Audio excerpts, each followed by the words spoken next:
नमस्कार दोस्तों, welcome back to my channel friends. मैं आप सबका अपने चैनल स्टॉक्स फॉर लाइफ में बहुत स्वागत करता हूं। Welcome to STFL family.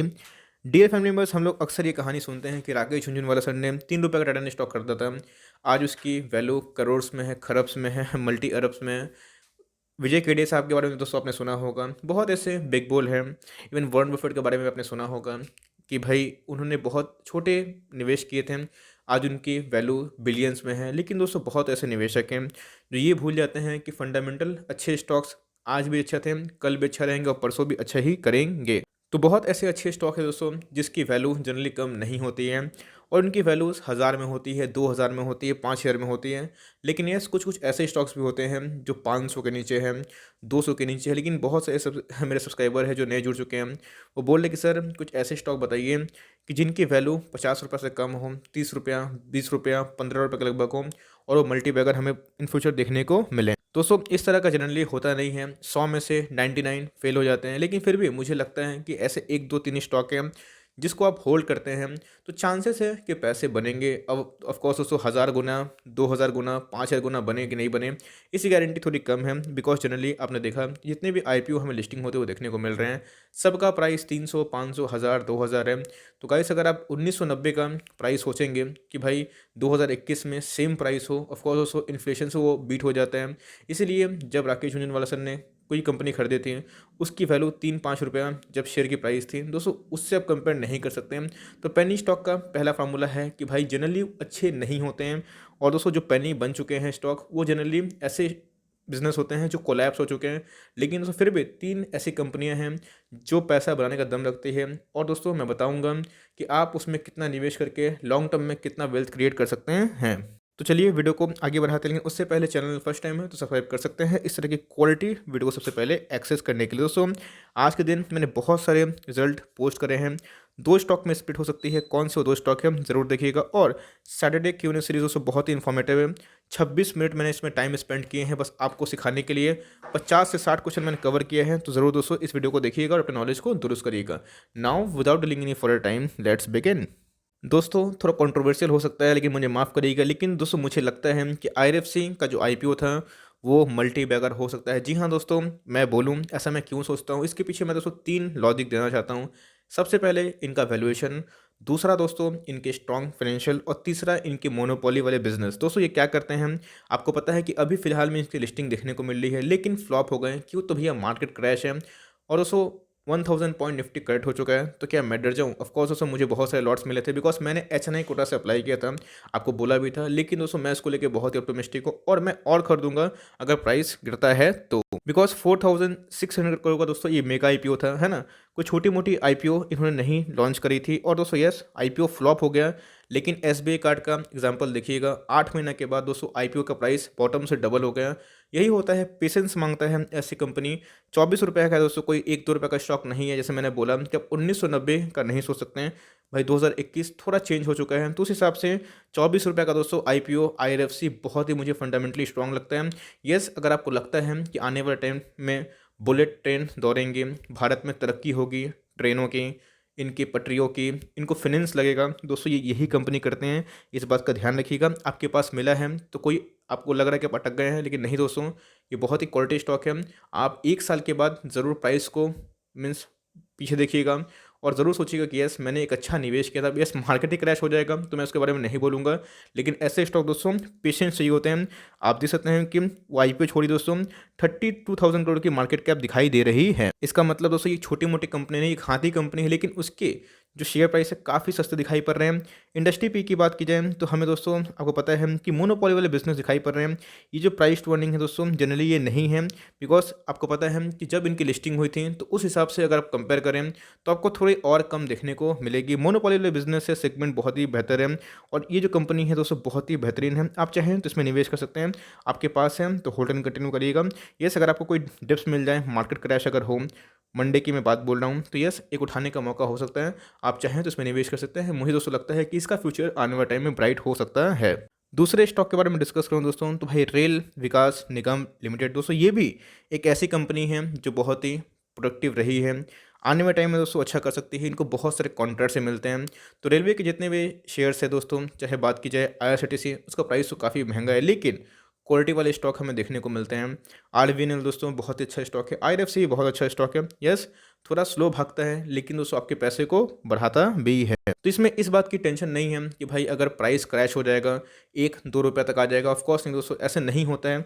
आपने देखा कि जब कोरोना क्रैश आया था, ये 10 रुपये तक आ चुका था, उसके बाद क्या बेहतरीन रिटर्न दिए हैं दोस्तों। 1 सालों में पैसे को बढ़ाए 3 गुने से भी ज़्यादा।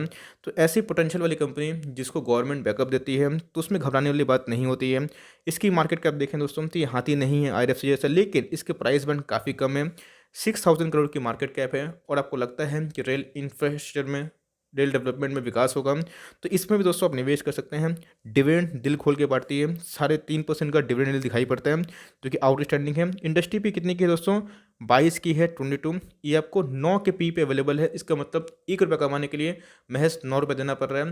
और मार्केट में ऐसे बहुत सारे स्टॉक है दोस्तों जो 200 के पी पर ट्रेड हो रहे हैं। तो ऑफकोर्स इसमें ग्रोथ थोड़ा कम होती है, इसलिए मार्केट में पी थोड़ा सा स्लो होता है। लेकिन 24, 25, 50 रुपये का स्टॉक में दोस्तों आपको क्या उम्मीद है, इसलिए लाख रुपये का पोर्टफोलियो बनाते हैं तो ऐसे स्टॉक को 1000 का एक्सपोजर दे सकते हैं जो आपके पोर्टफोलियो का 1% होता है। बस इसमें दोस्तों अभी खतरा यही दिखाई पड़ रहा है। आपने देखा कि कैसे इनके जो ओएफएस आए थे, मीन्स आईआरसीटीसी के ओएफएस आए थे, लेकिन आप देख सकते हैं कि इनमें भी कभी ना कभी ओएफएस आ सकता है। गवर्नमेंट अपने स्टेक को ऑफरोड कर सकती है, आज नहीं तो कल करेगी। 87% का स्टेक हमें देखने को मिल रहा है, किसका, प्रोमोटर का। प्रोमोटर कौन है, गवर्नमेंट ऑफ इंडिया। ध्यान रखिएगा अगर आप इनके शेयर होल्डर हैं, यस गिरता है तो एक निवेश का मौका हो सकता है।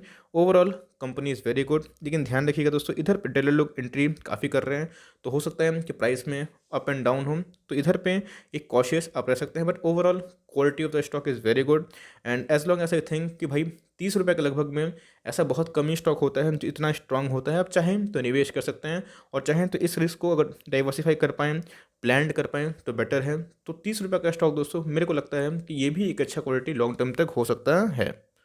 तो दोस्तों बात की जाए इनके, तो आप देख सकते हैं कि इधर पे 1 सालों में वैसा कोई रिटर्न देखने को नहीं मिला।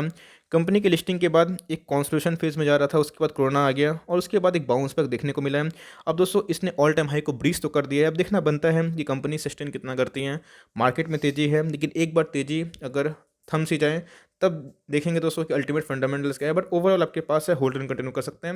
ये भी दोस्तों मुझे लगता है कि लॉन्ग टर्म में एक अच्छा बेट हो सकता है।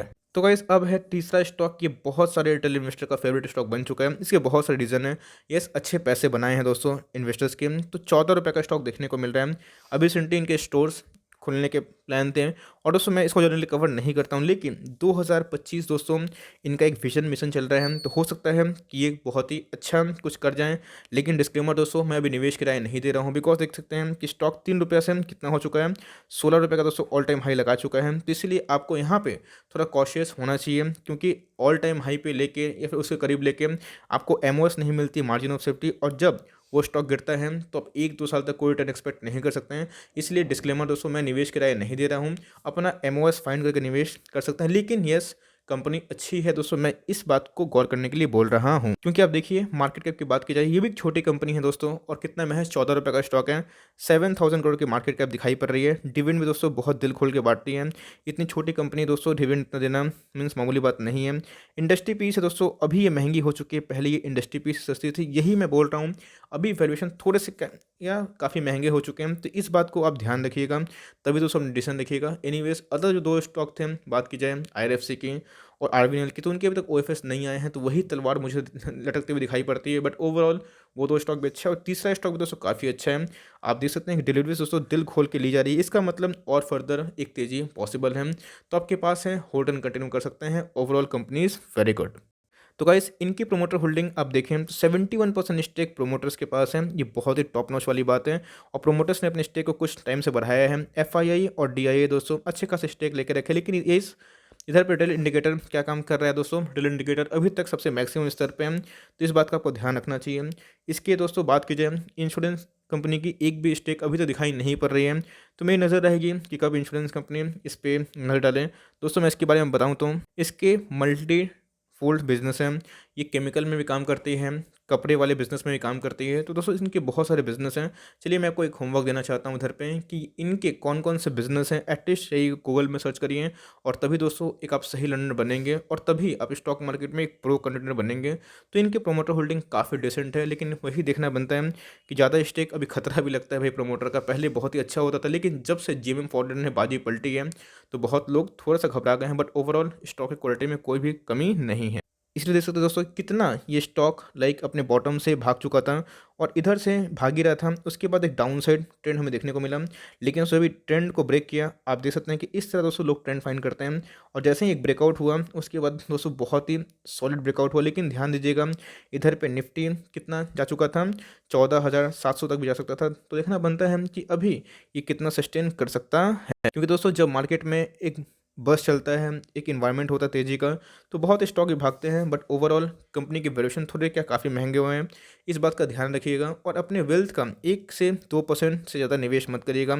बहुत ऐसे लोग को मैं जानता हूँ कि उनके पास अगर 20,000 रुपये है, 10,000 रुपये है, तो कल ही दोस्तों जाके वो 8-10 हज़ार का माल खरीद लेंगे। ऐसी गलती मत करिएगा और सबसे इंपॉर्टेंट चीज़, अपने फंडामेंटल को समझिए, अपने पैसे को प्लान्ड करिए। कुछ ब्लू चिप में डालिए, कुछ मिड कैप में, कुछ स्मॉल कैप में और कुछ पेनी स्टॉक में, बिकॉज वो पैसे डूब भी जाए तो घबराने वाली बात नहीं है। लेकिन दोस्तों 2 कंपनी जो मैंने पहले बताई उसमें गवर्नमेंट का बैकअप है और दोस्तों ये कंपनी भी काफ़ी अच्छा रिजल्ट दी है और मुझे इनके रिजल्ट भी काफ़ी बेहतरीन दिखाई पड़ रहे हैं। लेकिन ओवरऑल ये 3 स्टॉक हैं जो मुझे लगता है कि अगर आप इसमें गेम खेलते हैं, लॉन्ग टर्म की बैटिंग करते हैं, तो हो सकता है कि एक लाइफ टाइम में कुछ अच्छा कॉर्पस क्रिएट कर ले। लेकिन इसके लिए आपको समय लग सकता है, जो दोस्तों कोई नहीं बता पाएगा कितना लग सकता है।